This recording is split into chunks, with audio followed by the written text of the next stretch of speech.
today I want to talk more about something that I think is really important, but I feel many of us really don't talk about, and that is what it takes to get unstuck.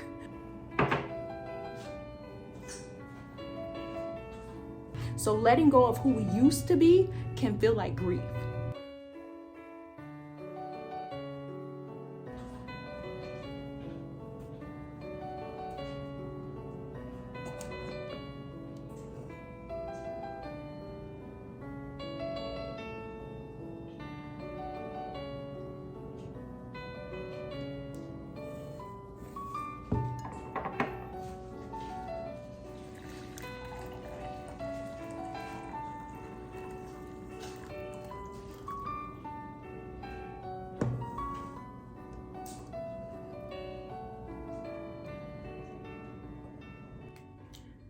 If you have ever looked around at your life and thought to yourself, what am I doing here?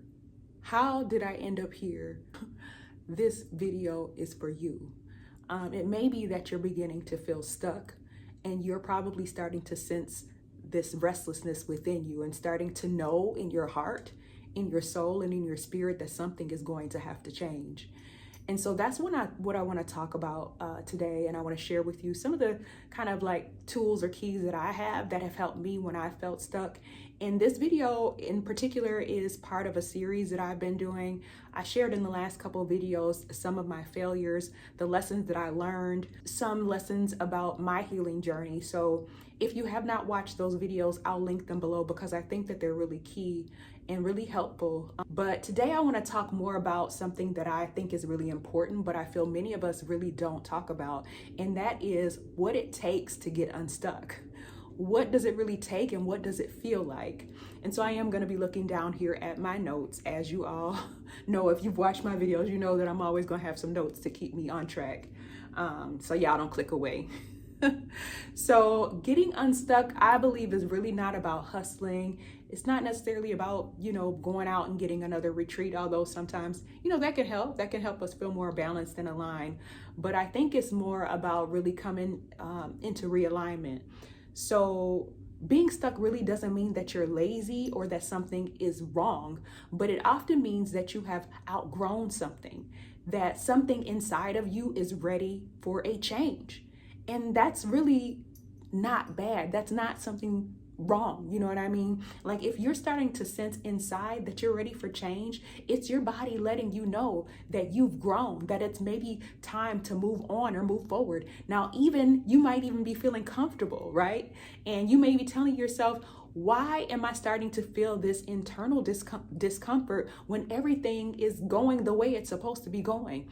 Oftentimes, that's an indication that you have outgrown that thing, that your body is telling you that it's time for something new. You can definitely be stuck and still be showing up every day. You can be going to work, raising the kids, creating content, doing whatever you're supposed to be doing, but on the inside, you're starting to recognize that something's just not completely at peace, right? That you're having this sense of restlessness. And what that might look like is it might look like just numbing, right? It might look like scrolling, mindless shopping, binge watching things on TV, overthinking, right? Just feeling confused or disorganized. And I'm not talking about like if you're having a mental disorganization. I'm just talking about that you're kind of feeling this sense of you don't know what's wrong on the inside. Because a lot of things in your life are really working in the way that they should. You might have this sense of kind of like deep fatigue or like overthinking. And you might notice that you're repeating the same patterns in relationships or in your habits, even though they're not getting you to whatever goal it is that you have. Right? But you keep going down the same road and doing the same thing and ending up in the same place, which is not where you desire to be, but yet you keep doing it. So that's what it feels like when you're stuck. You are in that same place, you're in that same position over and over again. But I want to just reassure you that being stuck really isn't failure. It's something in you asking for your attention. It's something in you asking for a change. Something in you is asking for rest. Something in you is asking for something. And I think one of the best places to start when you're feeling stuck is to allow your intuition to speak to you, to be willing to listen. And so let's talk about why we stay stuck.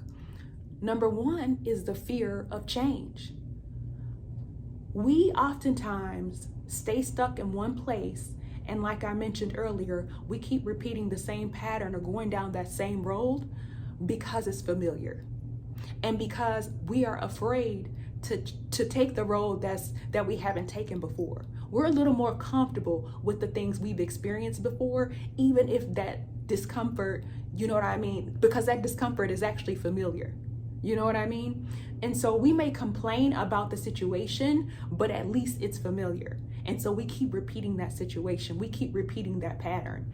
And the mind says, what if I leave this thing? What if I leave this job? What if I leave this relationship? What if I leave this city? And it gets worse, right? It's this fear that whatever's on the other side of this situation could possibly be worse. And I promise you that will keep you stuck. I have been there. I have lived it. And let me tell you, it is a lie.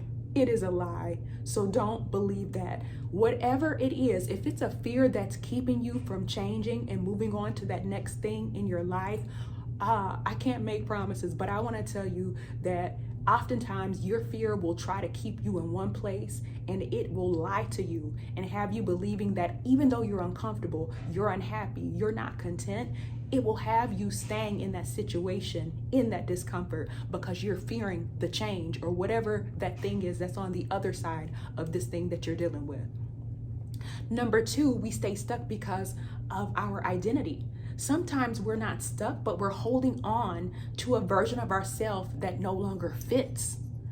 We have grown and we have changed internally, but yet we're trying to keep ourselves in the same mold that we were in 5 years ago, 10 years ago. Our mind has evolved. Our thoughts and feelings have evolved. Our emotions regarding something have changed. Yes, it was very true back then, but we're a different version of ourselves today. And we're staying stuck because we're trying to force ourselves to keep doing what that former version of ourselves would have done in this situation, rather than acknowledging that we've grown and we've changed and we're ready to choose differently. You know what I mean? So letting go of who we used to be can feel like grief, right? Because there was a time when we were so certain that that was the right thing, and it probably was. It was the right thing for us at that time. It was the right thing for that former version of yourself. But now you are a new version of yourself, and you are allowed to grow and to change and to choose differently. Another reason why we stay stuck is because of burnout and grief. You can't move forward when your entire nervous system is fried, when your heart is still broken, when you are in the depths of crisis or loss, and you are in this place of survival. But trust me, you should not live in a place of crisis. When you're going through disappointments and transition, these are seasons where a lot of time you are really burnt out, you are grieving, and it's really difficult to become unstuck. So I would encourage you that if you're in a place of burnout or grief, go ahead and get some help with that.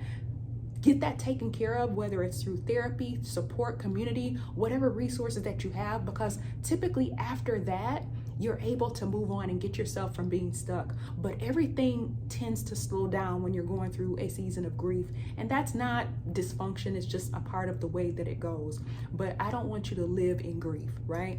I don't want you to live in that place of deep grief for years, right? For months. You know, at some point, and everybody has their own timing, and I can't tell you what your timing is or put an expiration date on your grief, but you don't want to stay stuck in a place where you're not going to be able to grow and change and begin to write the new chapter of your life. Because one thing about grief, it forces us to become a different version of ourselves. Right? We're grieving a former version of ourselves that we knew, that we were most familiar with, maybe the life that we saw for ourselves, the people who were around us, maybe they're no longer there with us, and we're now forced to see ourselves in a different way. And that is very, very heavy. It's very, very challenging. But if we're still here, it's a privilege and a blessing to begin to rewrite the next chapter of this story of life that we are living. Number 4, waiting on a sign or waiting for permission. We think that clarity has to strike us like lightning, right? Like some prophet is gonna come to us and say, oh, this is what is happening. But most often clarity comes through motion, not through waiting. It comes through taking one small step in the direction that you imagine that you're supposed to be going, right? So it might feel risky in the moment. And I'm not talking about a big risk, but let's say something such as you want to lose weight or you want to build some muscle. So what it looks like is you getting up one day and putting on some gym clothes and going to the gym. Even in times, your validation, your permission comes with you taking that next step. Because what happens is, once you move through that fear, once you go ahead and take a step forward, you're going to actually realize it's not as bad as you thought. That the fears that you imagined in your mind, they're a lot bigger than they are in reality. And that it's not that much of a big deal. So don't wait for a sign. Go ahead and take at least one small step into the direction that you see yourself going. So I want to share with you a little bit about how I began to get unstuck. Number one was I stopped performing. I stopped pretending that I had it all together. I think that for me, one of the most powerful things that I was able to do for myself was to say that I don't know. I don't have the answers. I'm not the best at this. I can try, but I may not do it perfectly. And that's okay. Number two was I got still and I started to listen to myself, and I started to trust what my body, what my mind, what my heart, and what my spirit was telling me, rather than needing to listen to everyone else. And for me, journaling helps with that. Quiet walks, morning rituals. I actually record affirmations in my voice, and I listen to those as well, because I believe that there's a certain level of power that comes when you hear your own voice telling you your own affirmations as opposed to like another person's voice. But we know that there's affirmations and stuff on YouTube, and those are beautiful and those are helpful as well. But let me tell you, if you haven't tried it, try it. Try to record some affirmations in your own voice.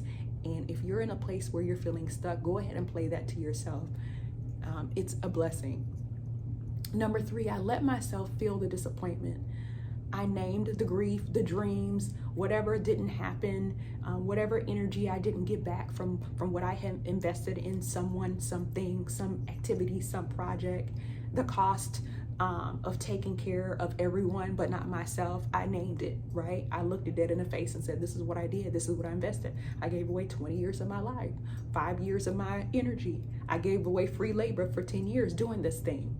Whatever it was, I went ahead and I let myself feel that disappointment rather than hiding it and turning my face to it and feeling as if I wasn't allowed to feel that. And then I took the pressure off myself. Instead of like asking what was my purpose, I asked what feels nourishing for me today? How do I want to feel in this situation? So getting unstuck is really not about a massive action. It's about more of an aligned action. One small yes at a time, one small step at a time. And the other thing that I did was I started to let safe people in. I stopped isolating myself. I stopped hiding parts of my story. I started to learn how to articulate certain things through practice, because it requires practice. Because I definitely am the type of person that I believe in sharing a certain amount, but not everything. Not everybody needs to know everything.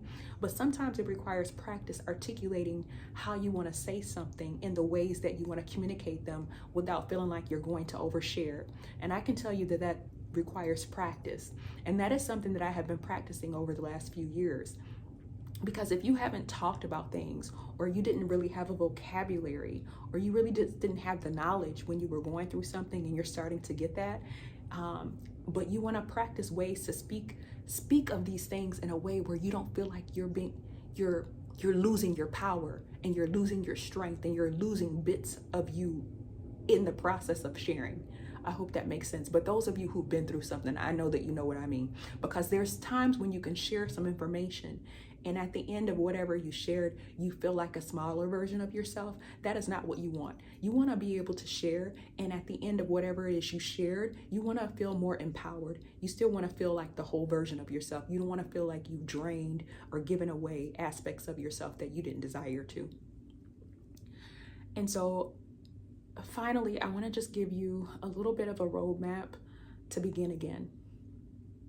I would say ask yourself these 3 questions. What am I pretending to not know? Where do I feel the most stuck or depleted?